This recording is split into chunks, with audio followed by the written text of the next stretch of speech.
আসসালামু আলাইকুম। জানিয়ে দেব এই মুহূর্তে হাতে পাওয়া সর্বশেষ ভয়ঙ্কর কিছু আন্তর্জাতিক আপডেট বাংলা সংবাদ। শুরুতেই থাকছে সংবাদ শিরোনাম। শুরুতেই জানিয়ে দেব পাল্টাপাল্টি আকাশসীমা বন্ধের মেয়াদ বাড়ালো ভারত পাকিস্তান। জানিয়ে দেব ট্রাম্পের হুমকি, সম্মান চায় ইউরোপীয় ইউনিয়ন। এরপর রয়েছে সিরিয়ার উপর নিষেধাজ্ঞা শিথিল করে ট্রাম্প প্রশাসনের আদেশ জারি। সর্বশেষ থাকছে ভারত পাকিস্তানের যুদ্ধবিরতিতে যুক্তরাষ্ট্রের হাত নেই, জয়শঙ্কর। এতক্ষণ শুনছিলেন সংবাদ শিরোনাম, এবার বিস্তারিত। প্রিয় দর্শক, আপনি যদি এই চ্যানেলে নতুন হয়ে থাকেন, ভিডিওটি দেখতে দেখতে চ্যানেলটি সাবস্ক্রাইব করে আমাদের সাথেই থাকুন। পাল্টাপাল্টি আকাশসীমা বন্ধের মেয়াদ বাড়ালো ভারত পাকিস্তান। ভারত ও পাকিস্তান পরস্পরের উড়োজাহাজ চলাচলের ক্ষেত্রে একে অপরের আকাশসীমা বন্ধ করার মেয়াদ বাড়ালো, 1 মাস বাড়িয়েছে। গতকাল শুক্রবার প্রতিবেশী দুই দেশ পাল্টাপাল্টি পদক্ষেপ নেয়। পাকিস্তান এয়ারপোর্টস অথরিটি উড়োজাহাজ পরিচালকদের উদ্দেশ্যে দেয় এক বিজ্ঞপ্তিতে জানিয়েছে, ভারতীয় উড়োজাহাজের জন্য পাকিস্তানের আকাশসীমা ব্যবহারের নিষেধাজ্ঞা আগামী 24 জুন ভোর 4:49 পর্যন্ত বাড়ানো হয়েছে। বিজ্ঞপ্তিতে আরও বলা হয়েছে, সামরিক ফ্লাইট সহ ভারতের নিবন্ধিত, পরিচালিত বা মালিকানাধীন উড়োজাহাজ এবং দেশটির উড়োজাহাজ পরিবহন সংস্থাগুলোর ইজারা নেওয়ার উড়োজাহাজ পাকিস্তানের আকাশসীমা ব্যবহার করতে পারবে না। এক্ষেত্রে কোনো ছাড় দেওয়া হবে না।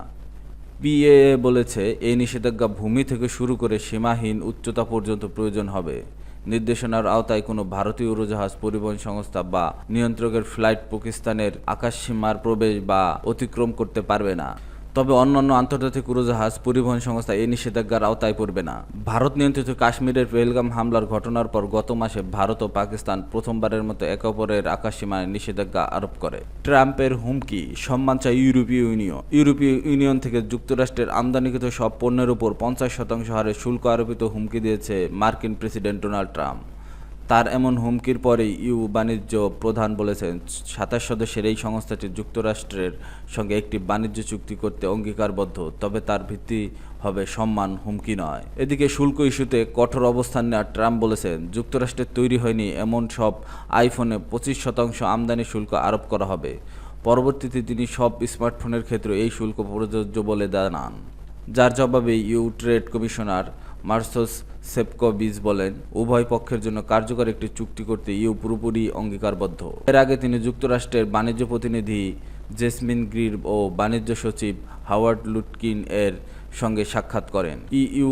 ইউএস বাণিজ্য পরিচালিত হতে পারস্পরিক সম্মানের ভিত্তিতে, হুমকি নয়। আমরা আমাদের স্বার্থ রক্ষা প্রস্তুতি আছি বলে জানান ইইউ বাণিজ্য প্রধান। এর আগে শুক্রবার ডোনাল্ড ট্রাম্প দুই পক্ষের মধ্যে চলমান আলোচনার ধীরগতিতে উষ্মা প্রকাশ করেন।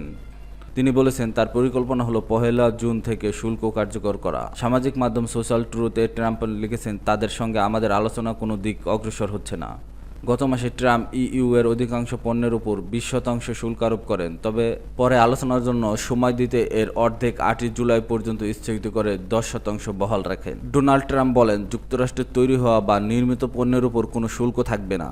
আমি কোনো চুক্তির সন্ধান করছি না, আমরা চুক্তিটি তৈরি করেছি। এরপর তিনি বলেন, ইউরোপের কোনো কোম্পানির যুক্তরাষ্ট্রে বড় বিনিয়োগ হলে তিনি এই নিয়ে বিলম্ব করতে রাজি আছেন। ইউরোপীয় ইউনিয়ন যুক্তরাষ্ট্রের সবচেয়ে বড় বাণিজ্য অংশীদার। যুক্তরাষ্ট্রের সরকার হিসেবে ইইউ বছরে $600 বিলিয়ন পণ্য পাঠায়, আরও $300 বিলিয়ন পণ্য যুক্তরাষ্ট্র থেকে আমদানি করে।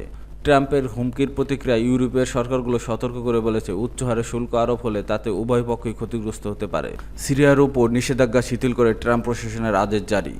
যুক্তরাষ্ট্রের প্রেসিডেন্ট ডোনাল্ড ট্রাম্প প্রশাসন গতকাল শুক্রবার জারি করা একটি আদেশে বলেছে, সিরিয়ার উপর আরোপিত নিষেধাজ্ঞা কার্যকরভাবে তুলে নেবে তারা। এর আগে চলতি মাসে প্রেসিডেন্ট ট্রাম্প ভয়াবহ গৃহযুদ্ধে বিধ্বস্ত সিরিয়ার পুনর্গঠনে সহায়তার পক্ষে নিষেধাজ্ঞা শিথিলের প্রতিশ্রুতি দিয়েছিল। এ বিষয়ে মার্কিন অর্থ বিভাগ একটি অনুমতিপত্র ইস্যু করেছে। ফলে সিরিয়ার প্রেসিডেন্ট আহমেদ আল সারার নেতৃত্বে অন্তর্বর্তীকালীন সরকার দেশটির কেন্দ্রীয় ব্যাংক ও রাষ্ট্রায়ত্ত প্রতিষ্ঠানগুলো যুক্তরাষ্ট্রের সঙ্গে লেনদেন করতে পারবে। মার্কিন অর্থ বিভাগের এক বিবৃতিতে বলা হয়, GL-25 নামে পরিচিত ওই অনুমতিপত্র সিরিয়ার ওপর আরোপিত নিষেধাজ্ঞার নিষিদ্ধ লেনদেনকে এখন অনুমোদন দিয়েছে। কার্যত সিরিয়ার উপর নিষেধাজ্ঞা প্রত্যাহার করা হয়েছে। বিবৃতিতে আরও বলা হয়, GL-25 মার্কিন প্রেসিডেন্ট আমেরিকার ফার্স্ট নীতির সঙ্গে সামঞ্জস্যপূর্ণ রেখে নতুন বিনিয়োগ ও বেসরকারি খাতের কার্যক্রম পথ প্রশস্ত করবে। এদিকে যুক্তরাষ্ট্রের পররাষ্ট্রমন্ত্রী মার্কো রুবিও সিজার আইন এর আওতায় 180 দিনের জন্য একটি ছাড়পত্র জারি করেছেন।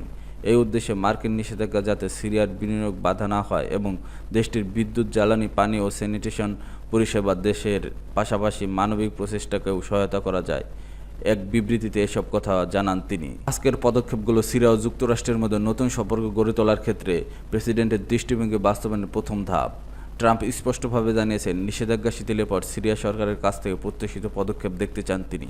অন্যদিকে আজ শনিবার সকালে নিষেধাজ্ঞা শিথিল করার এই পদক্ষেপকে স্বাগত জানিয়েছে সিরিয়া। এটিকে মানবিক ও অর্থনৈতিক দুর্ভোগ লাঘবে একটি ইতিবাচক পদক্ষেপ বলে অভিহিত করেছেন দেশটির পররাষ্ট্র মন্ত্রণালয়। 2011 সাল সিরিয়ায় গৃহযুদ্ধ শুরু হওয়ার পর দেশটির তৎকালীন প্রেসিডেন্ট স্বৈরশাসক বাশার আল আসাদ ও তার ঘনিষ্ঠ ব্যক্তিদের উপর নিষেধাজ্ঞা আরোপ করে যুক্তরাষ্ট্র। গত বছরের ডিসেম্বরে সারা নেতৃত্বাধীন বিদ্রোহীরা আসাদকে উৎখাত করে দেশটির শাসন ক্ষমতা গ্রহণ করেন। ভারত পাকিস্তানের যুদ্ধবিরতিতে যুক্তরাষ্ট্রের হাত নেই বলেছেন জয়শঙ্কর। ভারত পাকিস্তানের মধ্যকার যুদ্ধবিরতিতে মার্কিন যুক্তরাষ্ট্রের কোনো হাত নেই বলে মন্তব্য করেছেন ভারতের পররাষ্ট্রমন্ত্রী এস জয়শঙ্কর। শুক্রবার নেদারল্যান্ডসের এক সংবাদ মাধ্যমকে একথা জানিয়েছেন তিনি। ভয়েসে ভেলের এক প্রতিবেদনে বলা হয়, অপারেশন সিন্দুর এবং পরবর্তী ভারত পাকিস্তান সংঘর্ষ নিয়ে প্রশ্ন করা হলে জয়শঙ্কর বলেন, দুই দেশের মধ্যে যুদ্ধবিরতির চুক্তি একেবারেই দ্বিপাক্ষিক, সেখানে তৃতীয় কোনো দেশের হাত নেই। তিনি বলেন, 10 মে পাকিস্তান ভারতের সঙ্গে হটলাইনে যোগাযোগ করে, তার ভিত্তিতে যুদ্ধবিরতির সমঝোতা হয়। অন্য অনেক দেশই পরিস্থিতি নিয়ে উদ্বেগ প্রকাশ করেছে এবং ভারতের সঙ্গে কথা বলেছে। যুক্তরাষ্ট্র তার মধ্যে পড়ে, কিন্তু যুক্তরাষ্ট্র দুই দেশের মধ্যে মধ্যস্থতা করেনি। জয়শঙ্কর বলেন, মার্কিন পররাষ্ট্র মার্কো রুবিও এবং ভাইস প্রেসিডেন্ট জেডি ভ্যান্স যথাক্রমে আমাকে এবং প্রধানমন্ত্রী নরেন্দ্র মোদীকে ফোন করে আশঙ্কার কথা প্রকাশ করেছিলেন, কিন্তু যুদ্ধবিরতি চুক্তিতে তাদের কোনো হাত ছিল না।